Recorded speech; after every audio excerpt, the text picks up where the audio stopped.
One time, two time, ebana, mimi naitwa Ching. Hapa ni 101 recap na of course leo mambo ni mengi sana. Kama unakumbuka miezi miwili iliyopita nilikuja na story kuhusiana na wakazi au vibana, lakini pia pamoja na Baba Levo, ni mbunge kutokea Kigoma of course, na Kigoma mjini. Mambo ni mengi sana. Ilitakiwa kwamba wakazi bana amlipe milioni 100 au vibana mbunge, kwa sababu kuna kesi ilitokea.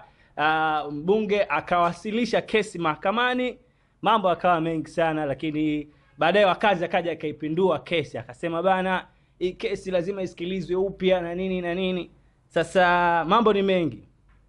Mahakama ya hakimu Kisutu Dar es Salaam au sebana imetoa, yani imekataa maombi ya wakazi kwamba kesi isikilizwe kivipi ndugu yangu, wakati tayari maamuzi yameshafanyika. Kwa hiyo anatakiwa tu alipe, na kutokana na kesi inavyokwenda kwamba wakazi atakiwa alitaka kwamba hii kesi isiende kwenye mitandao, yani iende chini chini na nini, lakini dakika za mwisho mahakama ikaja ikatoa maamuzi kwamba inatakiwa bwana ulipe milioni 100 kama kawaida, na faida anatakiwa ipate, kwa sababu Baba Levo yeye hataki tena kusikia hiyo kesi, yeye anataka tu apate hayo maokoto. Sio, umeelewa vizuri? Kwa hiyo mambo yanakwenda kuendelea sasa hivi, wakazi anatakiwa hiyo milioni 100 ailipe, kutokana na tayari hukumu ilishatoka kwamba mwamba ulifanya makosa. Na kama unakumbuka kesi ambayo kubwa ilikuwa kuhusiana na kutoa taarifa kwenye mitandao kwamba Baba Levo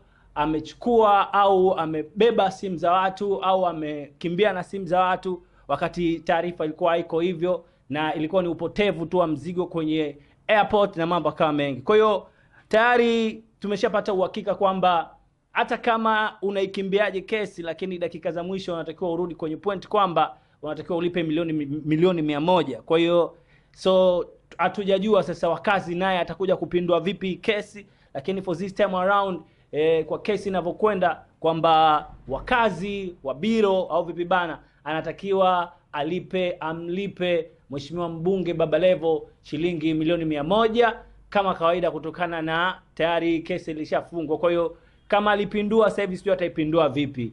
Bana, mambo ni mengi sana kwenye mitandao, na nikasema haiwezekani, inawezekana pia wakazi akaja kaongea kitu chochote, lakini pia Baba Levo naye kakaa kimya. Unajua mheshimiwa sasa hivi ana mambo mengi sana ambayo yanamzingatia au anayazingatia kwenye kuhudumikia jamii, na hasa kwa wananchi wake wa Kigoma, wanamhitaji sana. For this time around tunamwona yuko busy sana bungeni na nini. Kwa hiyo bado na yeye hajatoa tamko, lakini tayari mahakama imeshatoa maamuzi au vipi bana, maamuzi ambayo anatakiwa bwana milioni 100 ailipe, na ile kesi yake kwamba alipindua kesi iko pale pale. Mtu ambaye anatakiwa apeleke kesi au apindue kesi ambaye ni Baba Levo, yeye ndo ana uwezo, lakini wakazi tayari maamuzi alishafanyika. Kwa hiyo hela unayo ndugu yangu, kazi ndo kama hivyo wakazi. Kwa hiyo unatakiwa tu uwasilishe hiyo milioni 100 na mambo mengine yaendelee. Hapa ni 101 recap, Mneto Ching, the baddest in Dimo Tumbadi.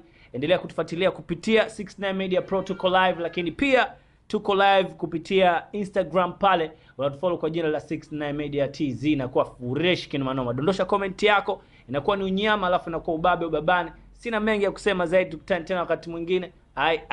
Ai